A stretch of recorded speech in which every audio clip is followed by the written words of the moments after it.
Merci, Monsieur le Président. Messieurs les ministres, chers collègues, la Belgique est bien le pays du surréalisme. Ce matin, on apprend dans la presse que l'armée belge est incapable de lutter contre les quelques militaires extrémistes aux convictions islamistes radicales qui existent en son propre sein et qu'il est impossible de les licencier faute de moyens juridiques suffisants. Et par contre, dans un même temps, nous décidons d'aider la France dans sa lutte contre le terrorisme en lui apportant une aide logistique pour son opération au Mali. Que ne ferions-nous pas pour lutter contre le terrorisme en dehors de nos frontières? J'espère juste que nous aurons bien veillé à ne pas envoyer pour cette opération antiterroriste au Mali ces fameux soldats belges islamistes. Je le dis sous la forme de l'humour, mais ce qui se passe actuellement dans le monde ne me fait pas rire du tout. Ça ne me fait pas rire car sans aucun doute, les dirigeants de nos pays occidentaux sont en train de pendre les peuples pour des imbéciles avec l'aide et le soutien de la presse, qui n'est plus aujourd'hui qu'un organe de propagande des pouvoirs en place. Un peu partout dans le monde, les interventions militaires et les déstabilisations de régimes deviennent de plus en plus fréquentes. La guerre préventive est devenue la règle. Et aujourd'hui, au nom de la démocratie ou de la lutte contre le terrorisme, nos États s'octroient le droit de violer la souveraineté de pays indépendants et de renverser des dirigeants légitimes. Il y a eu l'Irak et l'Afghanistan, ces guerres du mensonge américain, sont venues par la suite la Tunisie, l'Égypte, la Libye, où, grâce à vos décisions, notre pays a participé en première ligne à des crimes contre l'humanité pour renverser à chaque fois, des régimes progressistes et modérés et pour les remplacer par des régimes islamistes dont, et c'est quand même bizarre, la première volonté fut d'imposer la charia. Il en est de même actuellement en Syrie, où la Belgique finance honteusement l'armement des rebelles islamistes qui tentent de renverser Bachar al-Assad. Ainsi, en pleine crise économique, alors que de plus en plus de Belges ont des difficultés pour se loger, se nourrir, se chauffer ou se soigner, et oui, j'entends déjà le sale populiste que je suis, eh bien le ministre des Affaires étrangères, il a décidé d'offrir aux rebelles syriens 9 millions d'euros. Bien sûr, on tentera de nous faire croire que cet argent servira à des fins humanitaires, un mensonge de plus. Et comme vous le voyez, depuis des mois, notre pays ne fait que participer à la mise en place de régimes islamistes dans le nord de l'Afrique et au Moyen-Orient. Alors, quand on vient prétendre partir en guerre pour lutter contre le terrorisme au Mali, eh bien, j'ai bien envie de rire. C'est faux. Sous des apparences de bonnes actions, nous n'intervenons que pour défendre des intérêts financiers, dans une totale logique néocolonialiste. Il n'est véritablement pas cohérent de partir aider la France au Mali au nom de la lutte contre le terrorisme islamiste, lorsqu'au même moment, on soutient en Syrie le renversement de Bachar al-Assad par des rebelles islamistes qui souhaitent imposer la charia, comme c'est déjà le cas en Tunisie ou en Libye. Et il faut vraiment arrêter de nous mentir et de prendre les gens pour des imbéciles.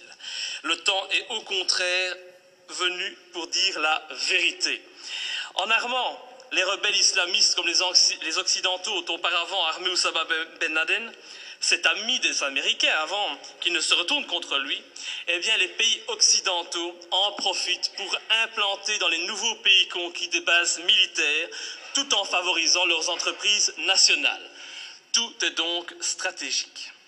En Irak, nos alliés américains ont mis la main sur les richesses pétrolières du pays. En Afghanistan, ce fut sur l'opium et la drogue, toujours très utiles, pour se faire beaucoup d'argent assez rapidement. En Libye, en Tunisie, en Égypte ou encore en Syrie, le but fut et est encore actuellement de renverser les pouvoirs modérés pour les remplacer par des pouvoirs islamistes qui très rapidement deviendront gênants et que nous attaquerons sans vergogne sous prétexte de lutter, à ce moment-là encore, contre le terrorisme ou de protéger Israël. Et dont les prochaines cibles sont déjà connues. Dans quelques mois, je prends le pari que nos regards se tourneront vers l'Algérie et finalement vers l'Iran. Faire la guerre pour libérer des peuples d'un agresseur extérieur, c'est noble. Mais faire la guerre pour défendre les intérêts des États-Unis, faire la guerre pour défendre les intérêts de grosses sociétés comme Areva. Faire la guerre pour mettre la main sur des mines d'or, ça n'a rien de noble. Et cela fait de nos pays des pays agresseurs et voyous. Personne n'ose parler, mais qu'à cela ne tienne, je ne me tairai pas. Et tant pis si ma lutte doit me faire passer pour un ennemi de ce système qui bafoue les droits de l'homme au nom des intérêts financiers, géostratégiques et néocolonialistes. Bafouer ce régime et le dénoncer, c'est un devoir et une fierté pour moi. Et sincèrement, et je m'excuse pour le vocabulaire populaire utilisé, j'emmerde tous les soi-disant bien-pensants, qu'ils soient de gauche, de droite ou du centre, qui sont aujourd'hui au basque de nos pouvoirs corrompus et qui se plairont à me tourner en ridicule. J'emmerde nos dirigeants qui jouent avec leurs bombes comme des gamins dans une cour de récréation. J'emmerde ceux qui prétendent être des démocrates alors qu'ils ne sont que des criminels de bas étage. Je n'ai pas beaucoup de respect non plus pour les journalistes qui ont le culot de faire passer les opposants pour des débiles mentaux alors qu'au fond ils savent très bien que ces opposants ont parfaitement raison. Je méprise enfin au plus haut point ceux qui se prennent pour les rois du monde et qui nous dictent leurs lois, car moi je suis du côté de la vérité, du côté de la justice, du côté de ces victimes innocentes du pognon à tout prix. Et c'est pour cette raison que j'ai décidé de m'opposer clairement à cette résolution qui envoie notre pays soutenir la France dans son opération néocolonialiste. Depuis le début de l'opération française, le mensonge est organisé. On nous dit que la France ne fait que répondre à l'appel au secours d'un président malien. On en oublierait presque que ce président n'a aucune, mais aucune légitimité et qu'il a été mis en place pour assurer la transition suite au coup d'État de mars 2012. Qui a soutenu ce coup d'État? Qui en est à la base? Pour qui travaille ce président de transition? Voilà le premier mensonge. Le président français François Hollande ose prétendre mener cette guerre pour lutter contre les djihadistes qui menacent, ils menacent, rendez-vous compte, le territoire français et européen. Mais quel vilain mensonge! En reprenant cet argument officiel, tout en profitant pour effrayer la population, en augmentant le niveau de la menace terroriste, en mettant en œuvre le plan Vigipirate, nos dirigeants et les médias font preuve d'un culot inimaginable. Comment peut-on oser sortir un tel argument alors que la France et la Belgique n'ont pas hésité à armer et soutenir les djihadistes en Libye et que ces mêmes pays continuent actuellement à soutenir ces djihadistes en Syrie? Ces prétextes ne servent qu'à cacher des desseins stratégiques et économiques. Nos pays n'ont même plus peur de l'incohérence car tout est fait pour la cacher. Mais l'incohérence est pourtant bien présente. Ce n'est pas demain que vous verrez un Malien venir commettre un attentat en Europe. Non, à moins qu'on en crée un subitement pour mieux justifier encore cette opération militaire. On a bien créé le 11 septembre pour justifier l'invasion, l'arrestation arbitraire, la torture et le massacre de populations innocentes. Alors créer un terrorisme malien, bon, ça ne doit pas être trop compliqué pour nos dirigeants sanguinaires. Un autre argument utilisé pour justifier ces derniers mois les opérations militaires, c'est la protection des droits de l'homme. Ah, cet argument est encore utilisé aujourd'hui pour justifier la guerre au Mali. Mais oui, nous devons agir, car sinon les méchants islamistes radicaux vont imposer la charia au Mali, lapider les femmes et couper les mains des voyous. Oh, c'est vrai que l'intention elle est noble et salvatrice, c'est sûr. Mais pourquoi alors?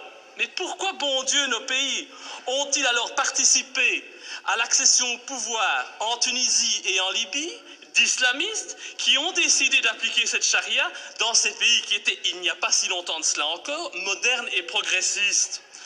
Je vous invite à demander aux jeunes Tunisiens qui sont à la base de la révolution de Tunisie s'ils sont heureux de leur situation actuelle. Tout cela, c'est de l'hypocrisie. L'objectif de cette guerre au Mali est très clair.